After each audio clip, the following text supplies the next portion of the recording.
the right timing. Ανησυχώ λίγο. Putting his affairs into place. Subconsciously.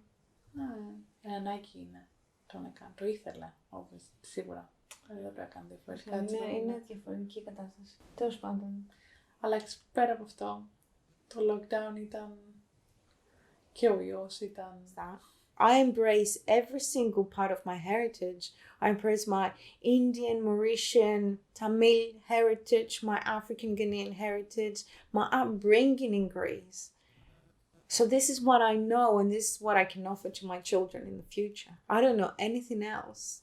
And somebody to tell me that from where I am or how I was created, I was brought in this world, I have to be ashamed or I have to give justification. Oh, why your hair is like that, or why your skin is like that, or oh, you talk like this. We don't have the British Empire, but we do have the Commonwealth. And as far as how beautiful it looks like, what is the actual reality of it? It's not decolonization. It's just named differently to a more flowery name.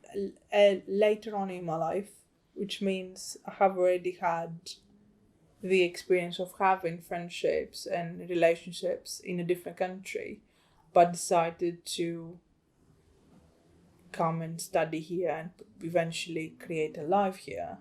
And having relationships, it was challenging, and it was not necessarily understanding different cultural differences and people and the way they think and the way they talk and how they approach things. For me, it took me a significant amount of time to adjust to the situation of how you speak to strangers, how you speak to people you don't know, how you interact, what's your tone of language, what's your expressions look like, because culturally we are more expressive.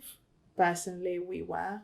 Maybe I'm not as much, but obviously I had to melt it down. It was a bit, I guess for me it was a bit weird because I couldn't understand how there was so much diversity and beauty, but people still tend to be separated in the little silos. Even though I'm Black with the African and Asian heritage, I'm Greek, which is predominantly white community. So it wasn't easy to adjust in those kind of environments, and I had to adjust to every single person that I met or community that I met and create that association. When we did the voting in the UK about Brexit, it was similar to when Trump got elected. You were so scared about the future.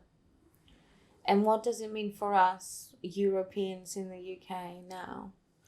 And it was broken that the Midlands, 50% of the Midlands voted the exit, the Brexit basically.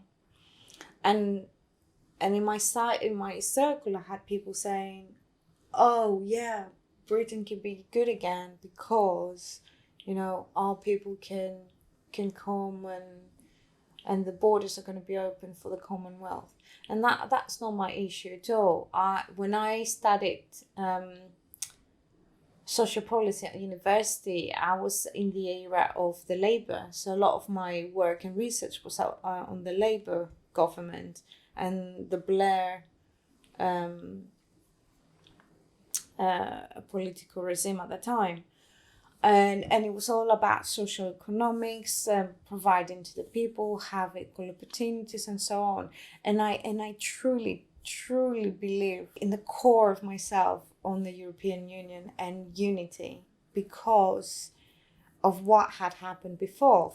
Obviously, the Second World War and being European and having all that heritage, it was heartbroken, to be honest. And that fear of like, you know, I devoted my life in this country for 20 years and now you're telling me that I don't belong here anymore. because of your political views, and people didn't understand what they're doing or how we're going to carry on, and do we need to meet the points system, constant review, you have to be on standby alert all the time. Not necessarily I didn't feel the need to be accepted, but obviously to create the sort of relationship with another person that is from a different culture, and that doesn't necessarily apply to British culture only, to every culture. Nothing stopped just because of the pandemic. Everything was happening, still happening, and I don't know whether people realize that, unless they felt it. There was an experience that they had. The pandemic maybe brought some kind of an awakening, but all those issues behind it, they were still happening, and they're still going to be happening unless we change. Literally, we change. The one with the incident of America, that woke up so many people that were distracted from like the sounds of like the outer world, of like walking by without realizing who's next to you, not paying attention, not taking the time to appreciate what you have and have gratitude. And so there was a lot of noise out there. The bad noise is gone, and we're creating a new noise. Oh, that's quite nice. Yeah, very positive. Yeah, that's quite good. We need to keep on going if we can. Yeah, definitely. New noise. New noise.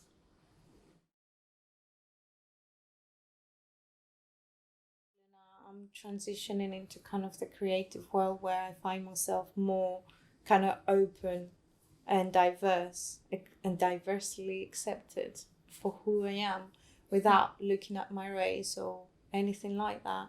So those you become more kind. Not that I wasn't before, but you're more open to kind of like listen to what's around you, to understand what's around you in order to kind of like develop with what is around you. And you're kind of like trying to understand how is this society actually works, and how can I penetrate it, especially when you're coming from another culture and from another background, in order to be productive